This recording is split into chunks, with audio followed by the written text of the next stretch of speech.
At the edge of a black hole, when you turn around, you'll see 100 versions of yourself. This isn't magic, it's the photon sphere. 15 seconds later, even light can't escape your eyes. Today, let's talk about something bold. What would happen if we threw you into a black hole? This time, it's not science fiction. It's actually based on hardcore physics. Before tossing you in, let's take a moment to recall. What exactly is a black hole? The scientist Albert Einstein once said he described a black hole as the place where God divided by zero. He didn't believe that black holes could truly exist in our universe, and yet humanity really did find them. When those enormous, ultra-dense stars reach the end of their lives, they self-destruct in a process called stellar collapse. What's left behind is called a singularity, a mysterious point in space-time, said to have infinite density and therefore infinite gravity. Einstein's general relativity gave us a revolutionary idea that gravity isn't really a force pulling on objects, but rather the bending of space-time itself caused by mass. It perfectly explains why Earth orbits around the Sun and why all the other planets spin gracefully as if circling the warmth of their own home. Inside a black hole, there isn't a solid black surface. The singularity hidden within is simply too dense, twisting space-time so violently that it becomes a bottomless pit with vertical walls. In 1939, Einstein even published a paper claiming that the collapse of a star into a singularity was impossible, that it would never occur anywhere in the universe. Yet in that very same year, the famous Oppenheimer and physicist Hartland Snyder published a paper together, predicting that a star could indeed collapse under its own gravity, becoming what we now call a black hole. So let's return to our question. What would actually happen if we threw you into a black hole? The most fascinating thing about a black hole is this. Once you enter it, you become part of it. No matter if you're a star, a planet, or just a human being like you and me, as long as you're compressed within heat limits of the Schwarzschild radius, you'd become a black hole yourself. German physicist Karl Schwarzschild was the first to find an exact solution to Einstein's field equations. His discovery was both simple and breathtakingly beautiful. For example, the sun, if all of its mass were compressed into a sphere just 3 kilometers across, it would become a black hole. And the Earth, it would shrink down to a sphere about 9 millimeters wide, roughly the size of a marble. If a human were to become a black hole, well, that would be tragic. You'd have to be crushed to a size far smaller than a proton. An unimaginably tiny point. But if you somehow could reach that size, you'd officially be a black hole yourself. So which black hole should we throw you into? If we're really going to do this, which one should we pick?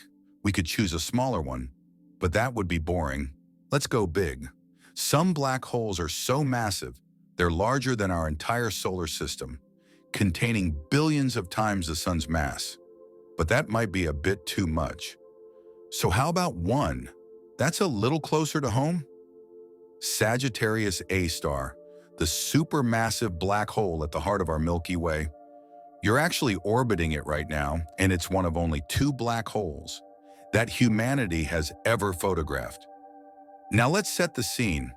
Imagine you and I travel there and park our ship 1 trillion meters from its event horizon. I'm going to send you toward the black hole, and as you begin your free fall, I'll stay behind, watching from the ship. The way you look right now, I'll remember it forever. But here's the key. General relativity tells us that for someone near a black hole, time flows completely differently because the black hole bends space-time beyond imagination. The movie Interstellar showed this effect beautifully. So to keep track of time, I'll give you a special watch. It shows how time passes from your perspective and from mine up here in the ship. Once we synchronize the watches, your journey into the black hole begins. As your journey begins, you'll see the distant black hole devouring matter at incredible speed. The sight is breathtaking as gas and dust heat up from friction, glowing with impossible energy. If someone tried to simulate this scene on a regular laptop, it would take more than a decade to render. In reality, the accretion disk would glow bright blue, even white hot, but in our simulation, it's shown as orange, just to make it easier to see. The first time you check your watch, only 30 minutes have passed. You've only completed 0.1% of your journey toward the event horizon. So far, I'm just 11 seconds ahead of you. Not too bad, yet. Now we're closer to the black hole. The curvature of space-time around it is creating all kinds of strange visual effects. Light from the sides and even the back of the black hole bends around and reaches your eyes. Check your watch again. 2 hours have passed for you. You've covered about 1.4% of the distance. From the ship, I'm now 44 seconds ahead. That difference is starting to get concerning, but it's not too crazy yet. The shadow of the black hole, that central darkness, seems to grow faster than expected. That's because of gravitational lensing, which bends light that would normally pass you by, redirecting it straight into your eyes. After quite a long while, you finally check your watch again. And to your surprise, from your perspective, about 12 hours have passed since you left. But for me, watching from the ship, I've been observing you falling toward the black hole for nearly 15 and a half hours. We're now extremely close to the black hole, and things are about to get truly strange. Before you reach the point of no return, you'll arrive at a place both eerie and magnificent. A place where, if you were somehow frozen in time and looked around you, the sight would absolutely blow your mind. You've reached the photon sphere, one of the strangest places in the known universe. In this region, the photon sphere, gravity is perfectly balanced, allowing photons to orbit the black hole itself. It's not that matter emits or reflects light, it's that the light itself is trapped, circling endlessly, tangent to the black hole's curve. In that perfect trajectory, it orbits forever.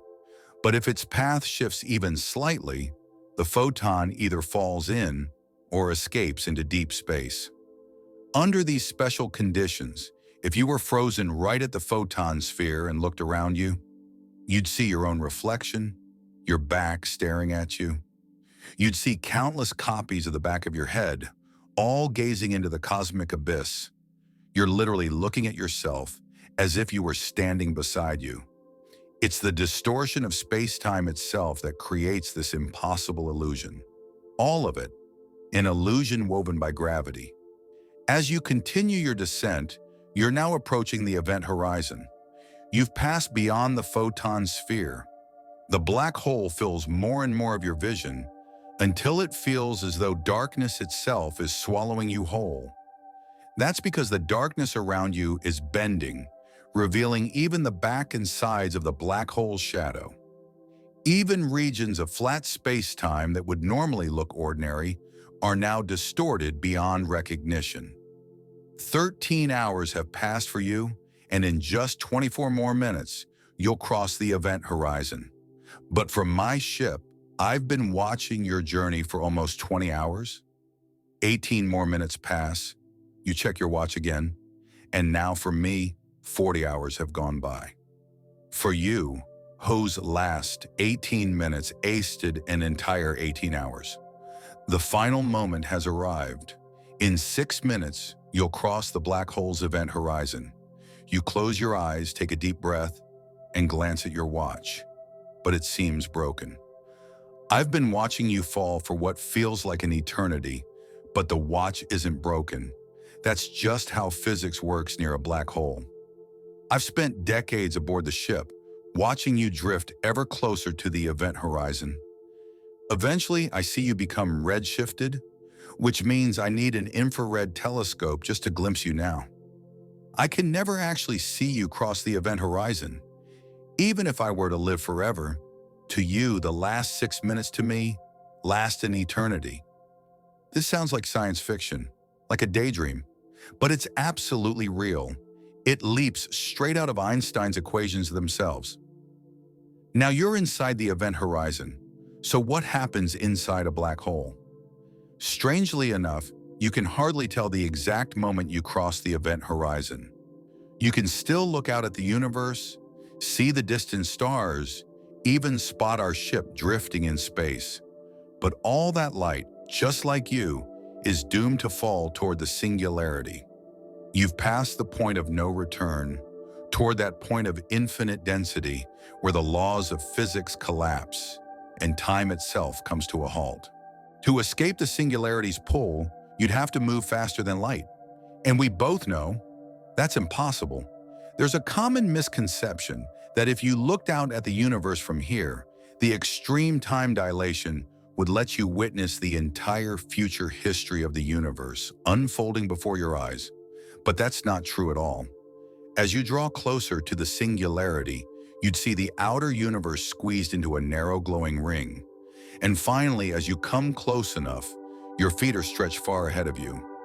Your body is pulled thin, like cosmic spaghetti, stretched beyond imagination.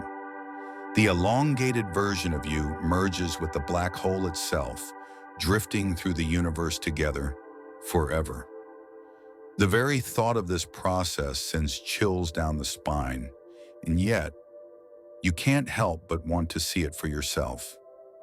The black hole, this mysterious celestial being, is both terrifying and profoundly romantic. And somehow, that's exactly what makes it irresistible.